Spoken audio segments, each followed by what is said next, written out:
Oh, that's good. I think this movie it makes you feel a lot of the senses that you have.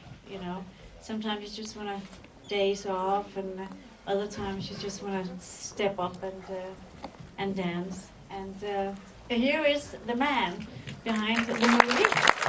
Thank you so very much, Alan. Welcome. Good evening, thanks. Who's going to dance? Yeah, exactly. I'm not doing any dancing, I tell you Well, that. here he is. Oh, Is the dancer. It's a bit weird being up on the stage like this. Can I kind of sit down here instead? Yeah, That's that's a bit fine. more too. relaxed, isn't it? Or getting very close to these people. Very nice. Most of whom I know, of course. That's why I'm a bit extra nervous tonight, because I see lots of familiar faces. Thanks very much for coming along.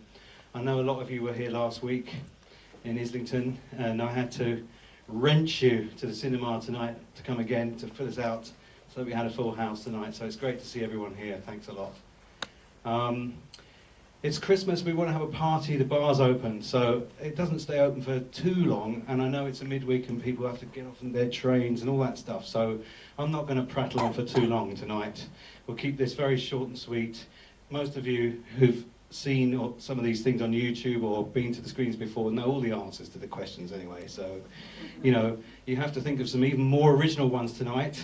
I asked you for some original ones last night and I just got heckled by a lot of idiots. No, not really. It was actually quite good last week, but if anyone's got any different questions this week, that would be great. So I won't say too much, I'll just tell you a little bit about the background of this film. A bunch of Hungarians came to me and said, can we film your concert? And I said, yes, please. And that's about it. And to be honest, it was a bit of a surprise. The whole project evolved. And 2 years later, here we are, lots of emails flying backwards and forth, some in broken English. But we got a result, and it's very heartwarming because this result was not backed by a record company, it wasn't funded by an outside force, it was just done through sheer love and desire, really, by people that really wanted to be involved in the project, and I subsequently encouraged them to be so. And between us all, we managed to get it together and make it happen, and it's a really good feel-good thing for me, I think, in this day and age where many artists are struggling. Let's face it, you know, the industry, for whatever reason, I don't quite understand, seems to be struggling, you know, and many artists are finding it very difficult to survive. So to be able to do something like this is great for me. So that's really what I want to say about the film. We know what it is, it's a concert film with a slight difference. Lots of abstract images, and that's a bit bright, isn't it? I thought it was better before. I think for people to take pictures and stuff. I know, but it's just shining on them. Should we turn that down? Awake? That's too much. Yeah, exactly. No one wants that, do they? Anyway, so I'm just here to answer a few questions, then we can get into the bar. So who wants to start Who has off? a question? I'll come here with the mic. Here we go. Don't be I shy. see you. Here you go. If you can come here. Here. I just before my question, just wanted to say I've been following your music for 30 years, and it's a great pleasure to thank you in person for the work you do. Thank you. I wasn't here last week, so I don't know if this question's been asked, but a lot of your music tends to goes into fairly dark places, and you've even mentioned, say, SoFad has been one of your favourite DM albums, yet the creative process, as I understand it, was very intense and a very difficult thing to do. I was just wondering, do those negative feelings, do they produce the best art in terms of your own music? Or Yes, probably, yes, is the answer. Somewhere in the deep, dark, nasty recesses of my mind, you know, comes certain aspects of the music I produce, and I don't feel that's particularly a conscious thing. And talking about that album, we did touch on this last week, in fact. Somebody, you know, asked about adverse situations creating more intense results, and I think that's very true. And it happened on Songs of Faith and Devotion, as you suggest, you know, where the communication between the individuals wasn't at its best, and yet somehow through that almost negative chemistry we managed to get something that had a more intense finish to it. And for me that produces a better result, and it's a shame that you have to go to negative places to get a better result, but it's just for me personally, that seems to be how it works. And with that album, I think some of our best work was done through that situation. Yeah, and some of the most difficult tracks to record ended up being the best ones. Question here? Yes. Who approached you to do Grow Up at Home, and how did you react to it?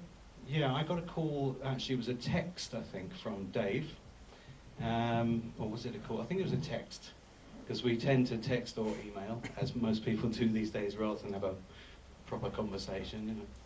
And he just said, would you be interested, something along the lines of, would you be interested in performing with us for this thing? It's a charity event. And my response was, well, it's a nice idea. Is everybody in the band into the idea, or is it just coming from you, Dave? And he said, no, we've discussed it, we'd all like you to do it. And that was it. And I said, I thought it was a great idea, because it was overdue that we should do something together. And of course, it was a good cause. So that's how it came together, and it was a really nice day, actually. It was more interesting for me to just spend the day with them, catch up on all the news, have a chat, you know, find out how everyone was, see what kind of place they're all in, and then the performance kind of topped it off in the end. But that was almost the easy, very natural thing for me and Martin to do, because we played that. Yeah, it was a lovely reaction, because we'd managed to keep it a big secret all day. No one knew, very few people knew apart from the immediate crew. And so of course, you know, to see the people's faces, more shock than happiness. It was great, yeah. Hello. Hello. Nick from Italy. Hi, Nick.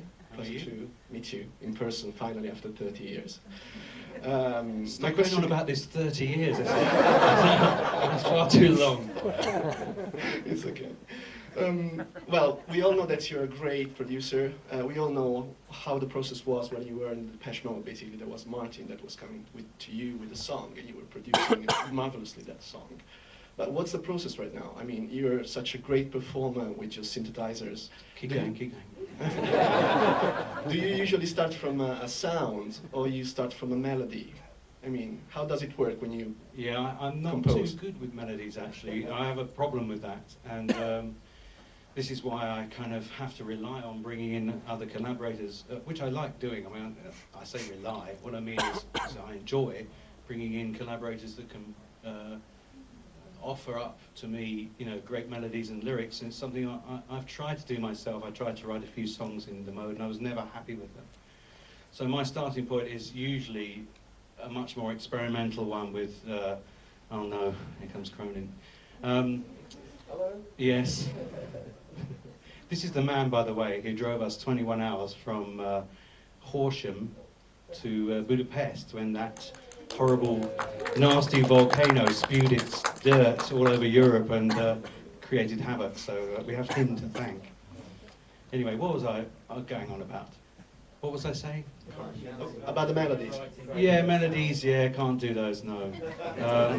So I just kind of, you know, just start experimenting with sound and try to react intuitively to that process and not think it through too much, and see where those experiments go, and if I enjoy where they go, I follow it, and if it's not happening, I go somewhere else.